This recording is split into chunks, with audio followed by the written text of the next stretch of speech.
I'm over here at Bear Park in the Hood today, and it's going to give me a perfect opportunity to talk about the GoPro and whether I think you should buy one in 2024. I've been using a GoPros for, well, since 2015, and there's some pluses and minuses to know about, and especially from somebody that's had several generations of these.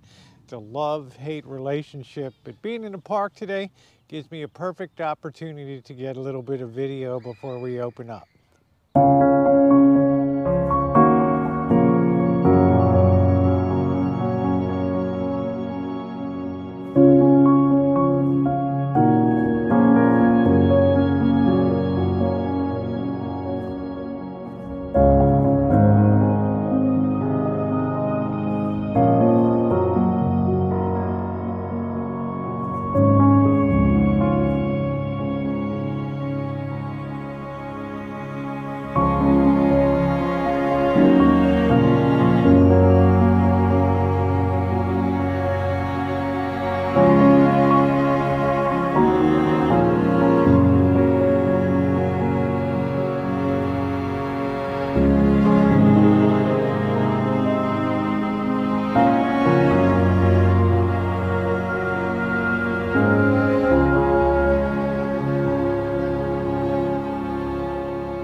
Granted, you'll never really do cinematic videos with it, but it's always fun to try a little bit. And this is really a nice community park. Yeah, I think I bought my first GoPro in 2015, the GoPro Hero 4, and I was absolutely blown away by that. And since then, I've had the 7, I think I've had the 9, and this is on the GoPro Hero 11. I think they just brought out the 13. Now the gains are more difficult, and they're a little scarcer, the gains from model to model.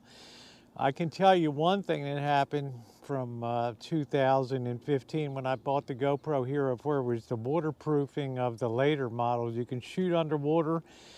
Take these underwater. Before, you had to use a case on it and to protect it, so that's a great gain too. And plus, it has world-class stabilization on it. As you see me moving around and shooting videos today, you'll notice the stabilization is amazing on it. It's the hyper smooth. It's the great technology that GoPro brought to the table, and it just makes high-speed action, and particularly very watchable without all the shakiness that you would get in a unstabilized footage.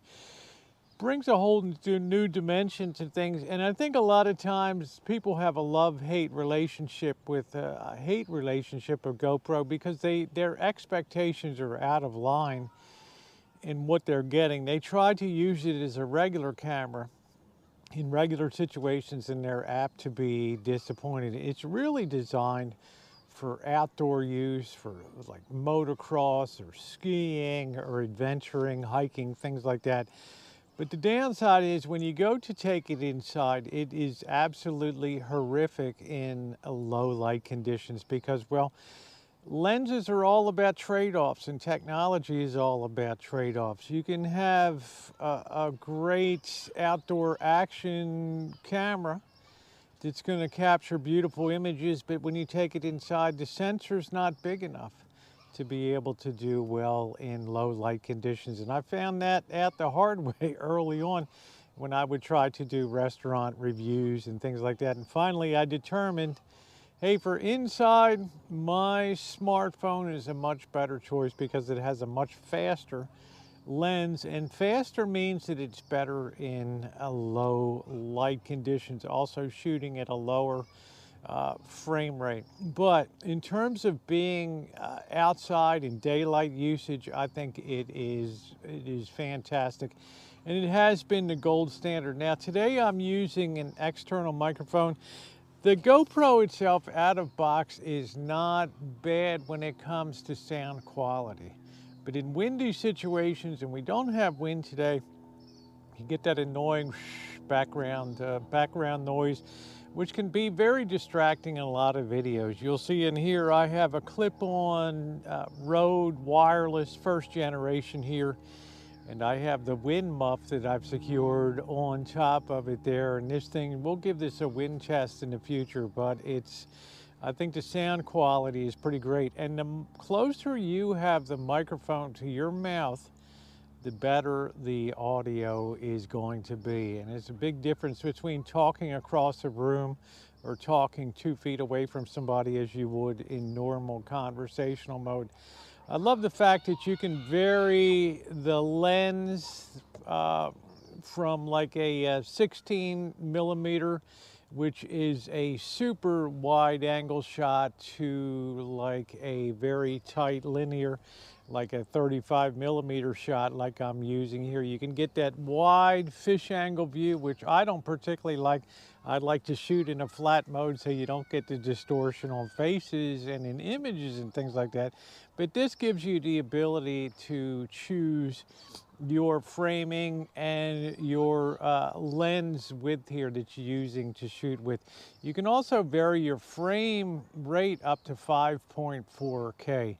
Well, I prefer 4K, and I'm shooting 60 frames per second today, which is about as high as I would ever want to push this camera for resolution. So we'll see if my editing software screams or not when I put it in there and you watch this. Would I buy it again? Of course I would. I think a GoPro, if you're an outdoor person and you're doing a lot of daylight work, or you're using very well lit nighttime scenes, I think the GoPro is perfect. No, you're not going to get those great blurry background shots that you would use with a big camera, but then again, you're not lugging around a whole production studio with you when you go, and that's the real upside of this. Don't forget, the convenience and the form factor makes the GoPro excellent here, and I suspect it'll keep getting better and better and better. Anyway, guys, I'm going to close it out. Thanks so much for watching. Let me know in the comment section down below if there's any other aspect or anything that you want to know about the GoPro. Yeah, we could do a side-by-side with the Samsung Galaxy S24 Ultra, see what that does in the future.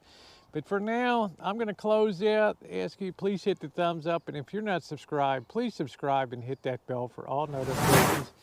And thanks for watching today.